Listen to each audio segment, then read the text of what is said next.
Howdy folks, Charlie here from Christmas on Crestline. Thanks for tuning in, and thank you for tuning in to a how-to episode. Today we're going to continue building our playlist on how to make a wooden reindeer.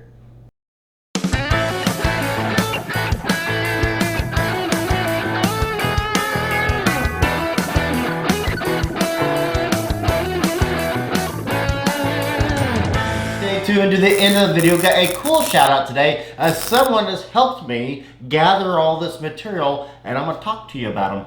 One thing I hate about watching a how-to video is someone will show me how to build something or how to make something, but does not offer any resources of where to gather the materials. So down in the description below, everything we go through today, with the exception of this box right here, everything, all the materials we go through today that I use, I will have down in the description below, so you can literally have hands-on everything that I'm going to use today. So what do you need? Well, today we are going to take our patterns today. Today we're going to do set 3 of 3. I've already done 1 of 2 and 2 of 2. This is going to be 3 of 3 of the reindeer. And to remind you, in case you skipped ahead in the playlist and this is your first video you watched in this series, this is a collection of patterns I have received from Winfield Collection. I'm not sponsored by them or anything. I paid for these just like everyone else. But there's not a video on YouTube on how to make this, and I wanted to change that. So this is a reindeer. It's going to be an animated reindeer where all these holes will be a light bulb, and it'll have the illusion that the reindeer are running. So I'm going to show you how to take this and put it into a workable form. So one thing we're going to have is, of course, this Winfield Collection pattern. And that's what Winfield Collection specializes in, and is they specialize in wood patterns. Now this one I've already done, and just kind of give you an example of what we'll do at the end of it. This is pattern, harder than noise, yes. This is pattern, I believe 2 of 3, yes. This is pattern 2 of 3. Now this, believe it or not, is hospital table paper, or also known as beeswax paper. Again, down in the description below. Now this is exactly 24 by 36 inches. It's 36 inches because that's what I cut it to. But the important thing you need here is the width. This is exactly 24 inches, which is what you will need. So down in the description below, I have some options for you for getting some beeswax paper, if I can talk, that will allow you to do what we're going to do in the video today. Alright, so we've got 1 of 2 and 1 of 3 and 2 of 3 already done, and this is the paper that I'm using. Some people call it exam room paper, other people call it beeswax paper, but this is what you will need to transfer over the pattern. Next, here I have a sewing stylist. Now this particular one is available on Amazon. As far as the pictures goes, it's still up on Amazon, but there's no way you can buy it on Amazon. So in the playlist below, or the description below, I actually have this particular stylus to this particular company, which is surefitdesigns.com. You can still buy this stylus on their website. You'll need mechanical pencils. I just have Papermate mechanical pencils, and also have an exterior eraser, just in case, whatever. But yeah, use mechanical pencils. It saves you from having to go back to the pencil sharpener all the time and getting your number 2 to a fine point.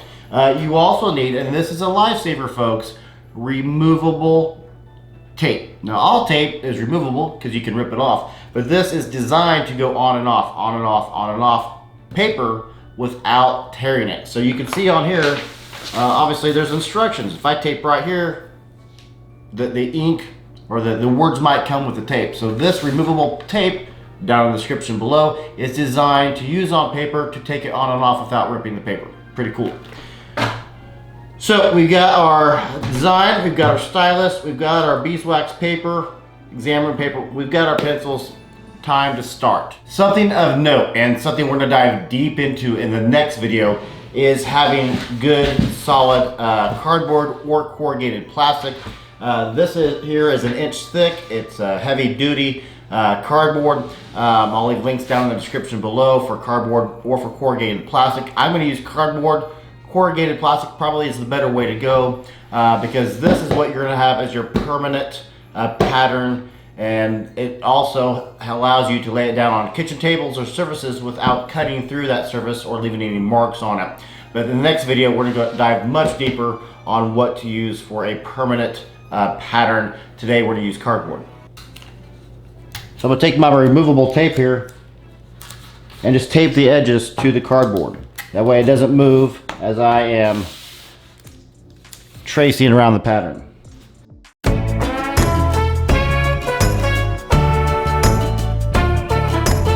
Now that I have the pattern secured to the cardboard, it's now time for me to put my beeswax paper on, or my exam room paper, however you prefer it.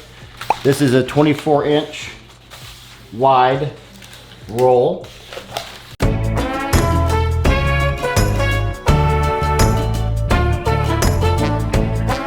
Now that I have the pattern affixed to the cardboard and the beeswax paper or the exam room paper attached on top of the pattern, it's now time to start tracing. If you don't have a steady hand, or if you have a little bit of shake in your hand, or you're worried about messing up, you can always use a stylus. Most things you can free trace. It's pretty easy. All you do is simply just trace, and it gives you an automatic straight line. One thing that's great about this particular stylus is it has so many different curves, and you can flip it up, and it just allows you to do a lot.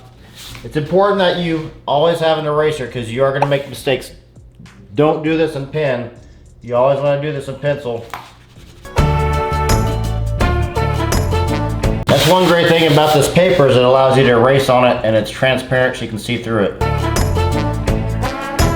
Another thing you want to do is you want to have your mark lines, so you can line your paper up should you need to again.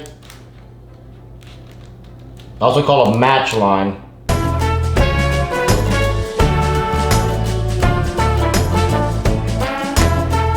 You see on here this dotted line, that is the cut line for no action display option. So you can have this just where it's a reindeer standing up with the lights through it. It doesn't have to have the animation illusion of moving and running. So if you don't want it to run, you just want it to be a standalone, you have that option with this pattern.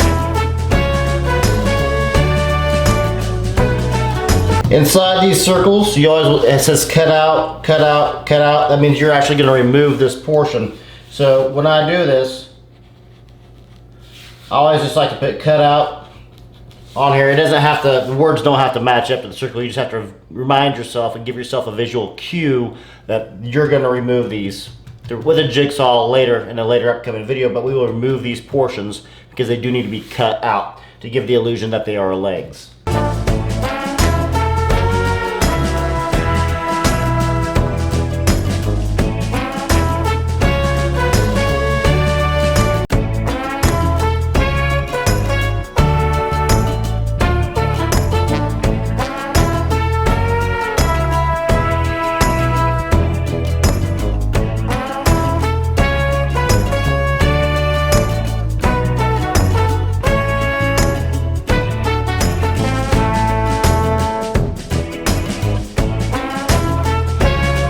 Here we have this dotted line here is for a no cut option for the bow option for this reindeer. This reindeer is going to have a bow in front of it with the different colors. So it's going to be a white reindeer with a red bow. If you don't want to add the bow, this is your cut line to get rid of that bow.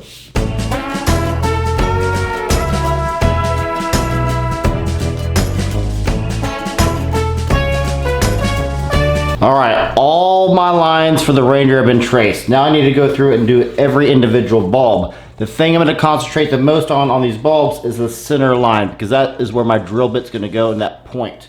I'm also going to take note of the number and write that down. And if it's a C, and C stands for clear, there are some R's for red, but C always stands for clear. You always want to make sure you get your color code in correctly on your paper, because that's going to transfer over to your permanent pattern.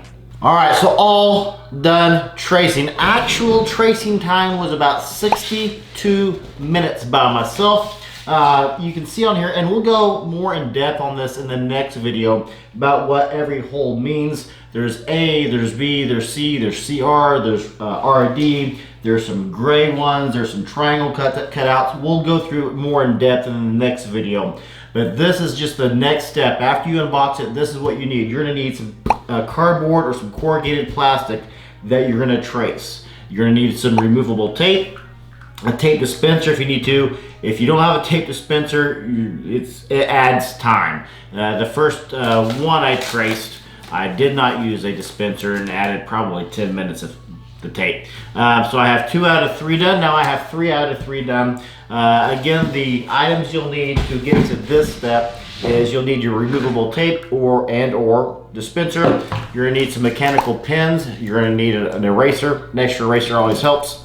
You will need your wax paper, your bee paper, your beeswax paper rather, or your exam room table paper, however you want to describe it. The ideal size is 24 inches, 2 feet wide, because this diagram is 2 feet wide. Some scissors, of course, and if you want, I have a French stylus here that is designed for sewing. But those are everything you will need to go through this next step for your Winfield Collection pattern. Now, in our next video, I'm going to show you how to take this pattern and transform that into the corrugated plastic or into your cardboard to give you a permanent pattern design. We're gonna go through that in the next video. Shout out today to Boilermaker. Boilermaker is one of our Patreon supporters, and she's the one that provided me with this stylus and with the removable tape. And I used scissors today instead of the X-Acto knife that she sent me, but I do appreciate all of my Patreon supporters. And Boilermaker knew I was making a Winfield Collection pattern and figured that these might come in handy, and you know what they are, and they do. If you have any questions, leave it down in the comments below. Let me know down in the comments though, truly, if you find what I'm doing here helpful, if this is of value to you. If it is, they have a lot of more patterns in the Winfield Collection, and it's really hard to find how-tos on YouTube or on the internet of how to do this correctly. Stay tuned to the next episode, because we're going to go into how to make this cardboard into a permanent pattern to create multiple reindeer. Winfield Collection is kind enough to allow me and you up to 100 different uses of this for your private use. Or if you want to sell them, you can, just can't sell them on the internet. But for farm and art markets, things like that, wood crafting shows, you can use this pattern multiple times. So yeah, so stay tuned to the next series. If you haven't subscribed yet, click the notification bell. Please do so if this is of value to you, because we're going to be coming out with some more in this playlist of how to do it. We're going to take it from we get it in the mail to the time it's up on our roof for the show for this upcoming Christmas light season. That's about it for me today, folks. I'm Charlie. I'll see you in the next video.